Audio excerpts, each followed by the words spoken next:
Good morning, good afternoon, good evening to each and everyone, especially those at the other side of the world.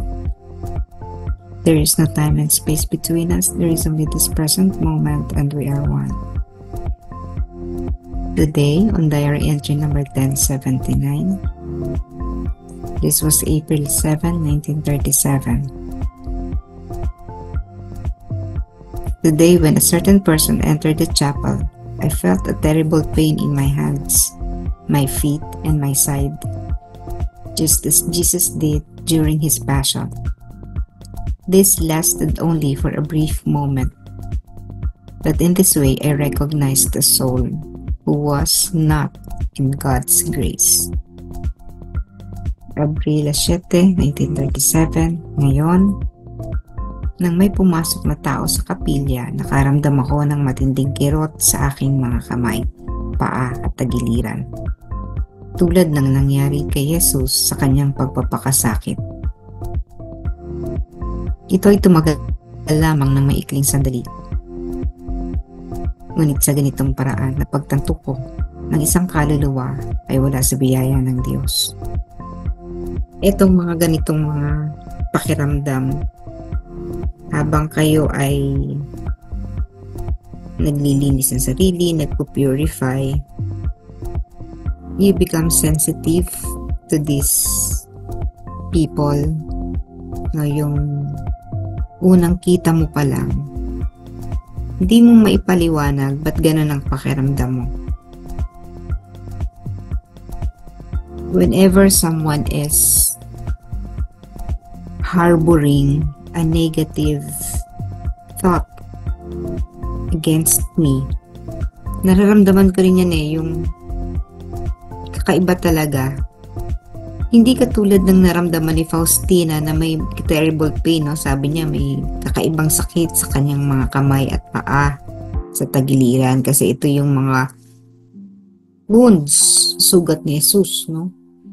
Sa akin iba, hindi naman ganyan. Pero yung nararamdaman ko sa mga muscles ko na may sakit, may tumutusok na parang mga karayom. Kapag ang isang tao ay, alam ko may galit sa akin, no, may hindi magandang sa akin, pakiramdam din sa akin. So, I have come to that point na yung alam mong nababasa mo na yung hindi eksaktong-eksakto pero alam mong may there's something in his or her mind or in himself, herself, that is not good for me. Or kahit hindi against me, yung halimbawa, someone who has done something bad, nararamdaman ko rin yun. Halimbawa po, yung galit na isang tao, kahit hindi sa akin, then napalapit yan sa akin. I can feel the energy of that person, yung anger niya, yung galit niya. No? I can feel it. At kapag hindi tayo marunong ng tinatawag na shielding, no? Yung pag-cover ng sarili, mapapasa po sa'yo yung galit na yon. Hindi mo malaman kung ba't naiinis ka, wala namang ginawa, no? Kumbaga, pagdating mo sa bahay, ang init-init ang ulo mo, ano bang nangyari sa'yo? Saan ka ba galing? Ano ba nakain mo? No? Parang ganon. Kasi, someone beside you, someone who sat beside you,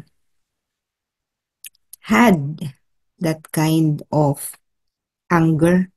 So, siguro, nag-away sila ng asawa niya or siguro, meron siyang nakaaway na matindi. Kaya nalilipat sa'yo without you knowing. Alam niyo mga kapatid, sasabihin niyo, hindi niyo naman yan nakikita kaya hindi yan totoo, no? Yung mga ganon. But it's really dangerous. Kasi po, kahit hindi tayo maniwala, yung mga bagay na hindi natin nakikita ay nag-i-exist. Katulad nga po nung galit. Hindi mo naman nakikita yung galit. Bawa, yung asawa mo galit, no? Nakikita mo masama mo ka, gano'n, no? Pero the kind of light, actually hindi light, no? The kind of darkness that the person is emitting pangit. Ako hindi ko yung nakikita, but I can feel it. Kasi nga, nanlalambot ako, nararamdaman ko yun sa ano ko, mga muscles ko.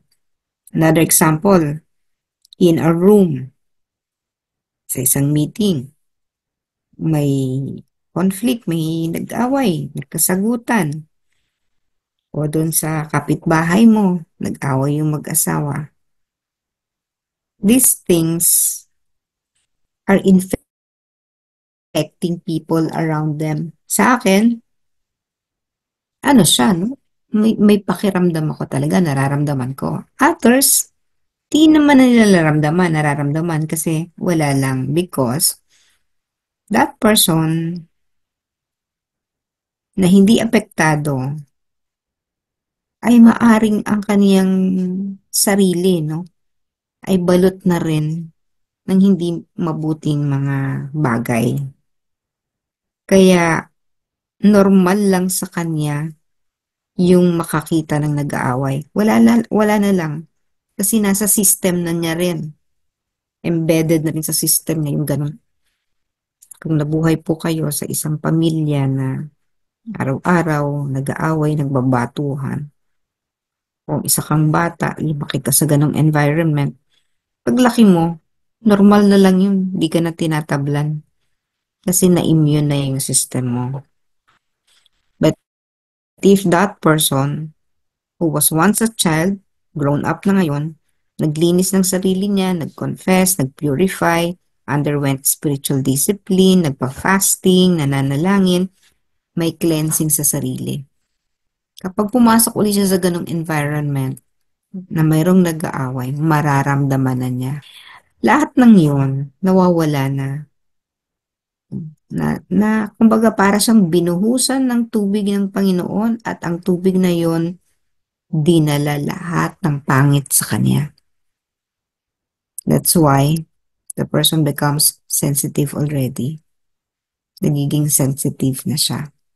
Nararamdaman na niya yung nasa palibot niya. So, ganun yung kay Faustina. Kaya lang, ang kay Faustina was extraordinary kasi yung sa kanya, nararamdaman na niya yung kung paano nasaktan ng Panginoong Jesus. Bakit? Sa paa, sa kamay, sa tagiliran. Sapagkat itong mga sugat ng ating Panginoon sa kanyang pagkakapako sa krus, pinako sa krus sa bigat ng ating kasalanan. So when a person is committing a sin, such as mortal sin, ang kamay, paa at tagiliran ng ating Panginoon ay patuloy na nasusugatan. Kahit tapos na yung pagkakapako sa krus, kahit siya ay nag-resurrect na, no? Nabuhay na mag-uli, nalagpasan na yung mga paghihirap na yon. So patuloy yung nagaganap. Patuloy na nagaganap sa isang tao kasi depende nga yan sa antas na inaabot ng isang kaluluwa. When a person is still in or outside the state of grace, na nasa labas siya ng state of grace, nasa state siya ng mortal sin, halimbawa, ang kalagayan ng Panginoong Hesus sa kanyang buhay ay sa panahon na sugat na sugat. No? Tusok na tusok ang kamay at paa ng Panginoon. Subalit kapag ang taong ito ay nagtika, contrite heart, no? Ang taong ito ay bukod sa pagsisisi, inagwasto, pinagdaanan niya, pinagbayaran ng kanyang kasalanan, malinis na siya. So iba na ang state o kalagayan ng Panginoong Hesus sa kanyang buhay. Ito na yung Hesus na nabuhay na mag-uli. No? Ibig sabihin, patuloy yan na nagaganap. Maring ang state o kalagayan ng Panginoong Hesus sa inyong buhay ay batang Hesus. Very humble, innocent. Pwedeng ganon. Pwede rin ang kalagayan na ng Panginoong Hesus sa inyo ay yung katulad na ng imahe ng Divine Mercy. Yun ang gusto natin, bawat isang deboto sa atin ay maging imahe o larawan ng banal na awa. Ibig sabihin ba nun yung pinapantayan natin ng Panginoong Hesus? Hindi po ganun ang ibig sabihin. Ang ibig sabihin lang nito, tayo ay nagiging isang larawan na ng ating Panginoong Hesus in terms of mercy, tayo ay tumutulong sa ating kapwa, tayo ay tumutulong sa nagigipit. Yun yung corporal work. And in terms of spirituality, tayo ay nananalangin para sa mga kaluluwa. Tayo ay nagbibigay ng payo sa ating mga kapatid na nangangailangan ng payo.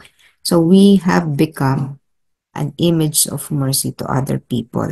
Not in the same way as the merciful Jesus kasi hindi natin kailanman mapapantayan yon, no? Pero doon sa ating maliliit na mga paraan. Just like what Saint Therese of the Little Flower, no? Parang ganun, sa maliliit na babagay, nakikita at nasasalamin sa atin ang kabutihan ng ating Panginoon. So what do we need to do kapag naka-encounter tayo ng mga ganitong tao? Just pray for that person. That is the most important because that person is not in state of grace. Hayaan mong puspusin ng Panginoon ang taong ito ng kanyang liwanag. At ikaw ang magpo-provide nun. Sa pamamagitan mo, makakatagpo ng liwanag ang taong yon. And that way, after that day, you have to congratulate yourself, oh, nakatulong ka sa isang taong nangangailangan ng tuon. Hindi mo alam kung anong magiging epekto nito, no? Pero hindi na mahalaga yon because the Lord Jesus had done what has to be done. Maaring yung taong ito ay bumalik sa kanyang pamilya, no? Kasi baka nga sinaktan yung asawa nito, no? Pero after you have prayed for that person, bumaba yung grace, umuwi ang taong ito sa kanya, bumalik ito ang taong ito sa kanyang pamilya. We do not know. No, but definitely, may nagaganap kapag tayo ay gumagawa ng mga bagay na makabubuti para sa ating kapwa.